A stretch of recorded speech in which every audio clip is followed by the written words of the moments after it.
नमस्कार, मैं हूं शालिनी और आप देख रहे हैं सीआर न्यूज इंडिया। आइए बढ़ते हैं आज की बड़ी खबर की ओर। प्रदेश वरिष्ठ नागरिक संघ के तृतीय अखिल भारतीय अधिवेशन के समापन में शरीक हुई उप मुख्यमंत्री दिया कुमारी। भारतीय मजदूर संघ की इकाई प्रदेश वरिष्ठ नागरिक समिति के तृतीय अखिल भारतीय अधिवेशन के समापन समारोह में गुरुवार को उप मुख्यमंत्री दिया कुमारी शरीक हुई। इस मौके पर उप मुख्यमंत्री ने संगठन की प्रशंसा करते हुए कहा कि संगठन के प्रयास से वृद्धजनों को स्वास्थ्य, पेंशन, सुरक्षा और सरकारी योजनाओं का लाभ मिल रहा है। सरकार चाहती है कि अंतिम पंक्ति के अंतिम छोर पर बैठे व्यक्ति को भी सभी सरकारी योजनाओं का लाभ मिले। इसके लिए हम मिलकर प्रयास कर रहे हैं। उप मुख्यमंत्री ने चिंता जताते हुए कहा कि परिवार छोटी इकाइयों में तब्दील हो रहे हैं। इसके लिए सरकार क्या करे कि परिवार टूटे नहीं और बुजुर्गों का साथ बना रहे। उस पर सरकार क्या कर सकती है, ये सोचने की आवश्यकता है। राजस्थान में अब डबल इंजन की सरकार है। केंद्र की योजनाओं को सही तरीके से लागू करते हुए हम बुजुर्गों की राय और समय समय पर मार्गदर्शन लेते रहते हैं। बजट में भी वृद्धजनों की राय मशवरा लेकर कई योजनाएं बनाई गई हैं। उन्होंने कहा कि वरिष्ठ नागरिकों की देखभाल और सम्मान पूर्वक जीवन जीने के लिए प्रधानमंत्री श्री नरेंद्र मोदी जी के प्रयासों से आयुष्मान योजना में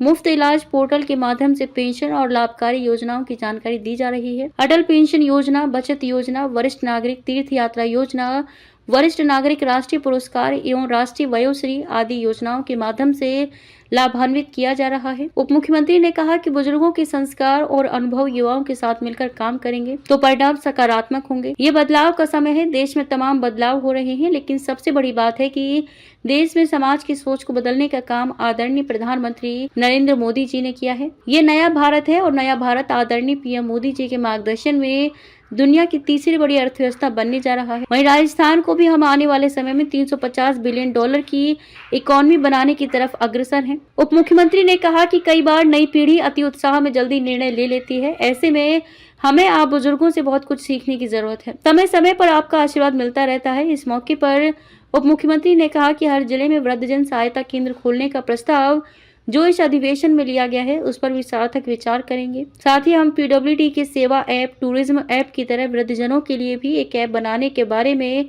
विचार करेंगे, जिसमें नजदीकी पुलिस स्टेशन, हॉस्पिटल, सरकारी योजनाओं की जानकारी, सुरक्षा जैसे कई और पहलुओं को शामिल किया जाएगा ताकि तमाम जानकारियां एक ही ऐप पर वृद्धजनों को मिल सके। कार्यक्रम में श्री अंशु भाई दवे, अध्यक्ष वरिष्ठ नागरिक परिसंघ, रविंद्र हिमते, अखिल भारतीय मंत्री भारतीय मजदूर संघ, श्री बसंत पिपलापुरे, श्री चंद्रकांत देश पांडे, श्री रवि रमन जी, श्री मानक जी, वरिष्ठ प्रचारक श्री जुगल जी भाई साहब, विद्याधर शर्मा जी, प्रदेश अध्यक्ष वरिष्ठ नागरिक परिसंघ, श्री मोहन लाल वर्मा जी, महामंत्री श्री ज्ञानदेव आहूजा, पूर्व विधायक श्री सुरेश पाटोदिया, समाज सेवी सहित कई गणमान्य लोग उपस्थित रहे।